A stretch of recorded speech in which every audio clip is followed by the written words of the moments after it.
En lo profundo del interior de Brasil existe un pueblo pequeño, perdido entre montañas y caminos de tierra. Un lugar olvidado por el tiempo, donde los vecinos se conocen por nombre y apellido, y donde las historias no mueren, se susurran de generación en generación. Allí comenzó un caso que, hasta hoy, nadie se atreve a contar en voz alta. Todo empezó con el regreso de Antonio Alves. Había pasado años trabajando lejos, en minas y hacienda. Cuando volvió, su aspecto sorprendió a todos. Estaba más delgado, sus ojos tenían un brillo extraño, y hablaba poco. Pasaba horas mirando la luna como si le guardara un secreto. Al principio, los vecinos intentaron darle la bienvenida, pero pronto comenzaron los rumores. Animales aparecieron muertos, despedazados en el campo. Gallinas, cabras y hasta un perro fueron encontrados con las entrañas expuestas. Lo peor eran las huellas tan enormes, deformes, mitad humanas, mitad de bestia. Los ancianos recordaron entonces la vieja maldición en él, séptimo hijo varón, condenado a transformarse en Lobisimem,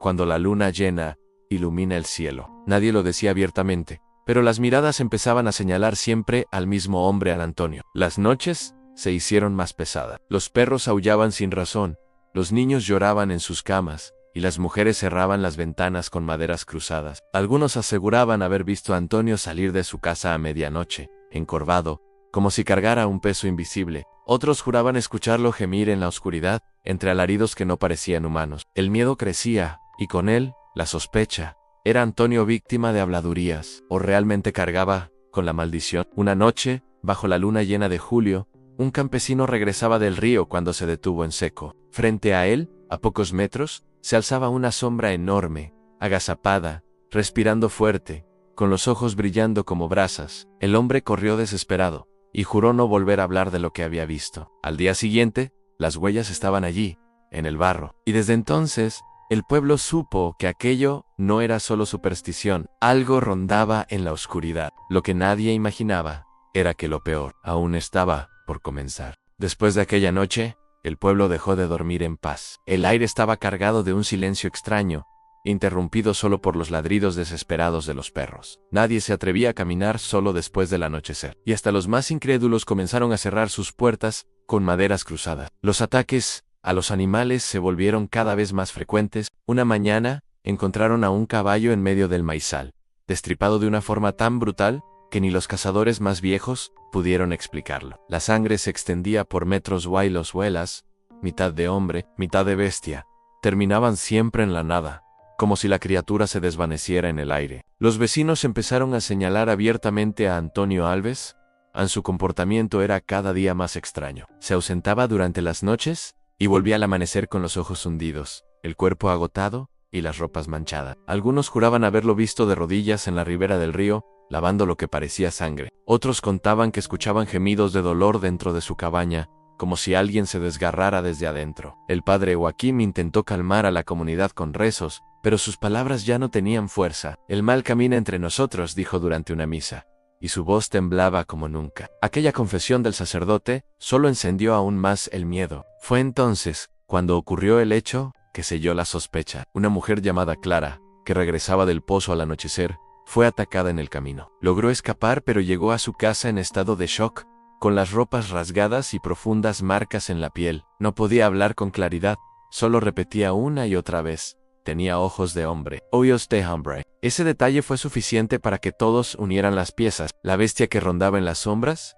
no era un animal salvaje, era alguien del pueblo, y todos sabían quién era el principal sospechoso. A partir de entonces, la vigilancia se volvió constante. Los hombres empezaron a reunirse en secreto, afilando machetes y cargando viejas escopetas. Nadie lo decía abiertamente, pero todos esperaban lo mismo: la próxima luna llena. Cuando llegó agosto, el miedo se transformó en terror. Una noche sin estrellas, varios vecinos aseguraron haber visto a Antonio en la plaza, arrodillado, gimiendo como si sus huesos se quebraran por dentro. Su cuerpo se torció de forma imposible, su piel parecía abrirse, y de su garganta salió un aullido tan fuerte que hizo temblar las ventanas de las casas. Aquella fue la primera vez que alguien dijo la palabra sin dudar: en transformación. Y a partir de ese momento, el pueblo entendió que ya no había vuelta atrás.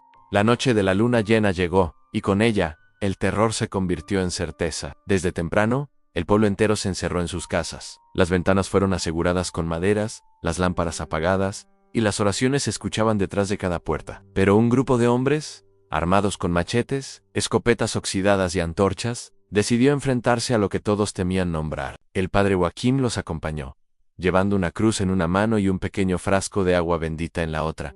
A nadie hablaba. Solo se escuchaba el crujir de la tierra bajo las botas y el latido acelerado de corazones que sabían que podían no regresar. Poco antes de la medianoche, un rugido estremeció el aire. No era un sonido de este mundo. Era un grito profundo, desgarrador, mezcla de dolor y furia. Los perros callaron, los grillos se escondieron, y hasta el viento pareció detenerse. Los hombres siguieron el ruido hasta el borde del bosque. Allí, bajo la luz blanca de la luna, lo vieron. La figura estaba encorvada, temblando, como si su cuerpo se partiera en pedazos. Huesos que crujían, piel que se desgarraba, uñas que se alargaban hasta convertirse en garras. El rostro se deformaba en un hocico alargado, y de la boca surgían colmillos brillantes, empapados en saliva. En cuestión de segundos, Antonio Alves dejó de ser hombre. Frente a ellos, erguido en dos patas, estaba el lobísimo. Una criatura cubierta de pelo oscuro, más alta que cualquier hombre, con músculos tensos y ojos rojos que ardían como brasas. El monstruo soltó un aullido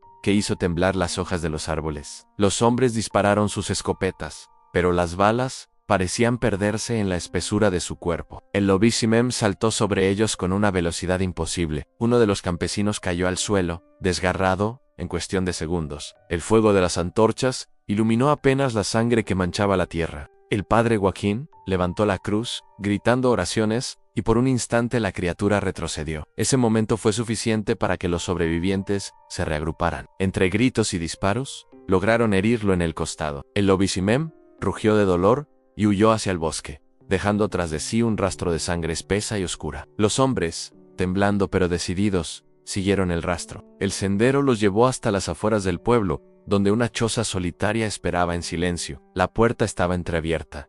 Desde dentro, se escuchaban gemidos, no de bestia, sino de hombre. Con las armas listas y el miedo apretando sus gargantas, se acercaron lentamente. El padre Joaquim hizo la señal de la cruz y empujó la puerta. Lo que encontraron adentro cambiaría el destino del pueblo para siempre. Dentro de la choza, las antorchas revelaron una escena perturbadora. En el suelo, entre manchas de sangre fresca, yacía Antonio Alves. Estaba desnudo, jadeando, con el cuerpo cubierto de cortes profundos. Sus ojos miraban al vacío, brillando bajo la luz temblorosa del fuego. «Es él», gritó uno de los hombres. «Antonio es el lobisomem». El padre Joaquim se acercó con cautela, apoyó la cruz sobre su pecho y roció unas gotas de agua bendita. Antonio gimió, retorciéndose, como si aquellas palabras sagradas quemaran su piel. Intentó hablar, pero su voz era apenas un susurro quebrado. Algunos juraron escuchar.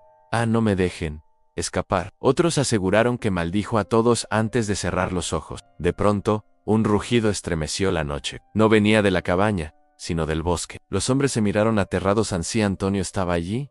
¿Qué era lo que aullaba en la oscuridad? El pánico se apoderó del grupo. Uno de los campesinos, con las manos temblando, apretó el gatillo y disparó contra Antonio. El cuerpo quedó inmóvil y el silencio volvió a llenar la choza. Nadie quiso acercarse. Afuera, el padre Joaquim ordenó prender fuego a la casa. «Solo las llamas purifican al condenado», dijo. El fuego devoró las paredes de madera, iluminando el cielo con un resplandor siniestro. Los hombres observaron en silencio, convencidos de que habían puesto fin a la maldición. Pero al amanecer, cuando el humo se disipó, descubrieron nuevas huellas en el barro, huellas enormes, deformes, mitad humanas, mitad bestiales, que se alejaban hacia el bosque. Ese rastro nunca fue seguido.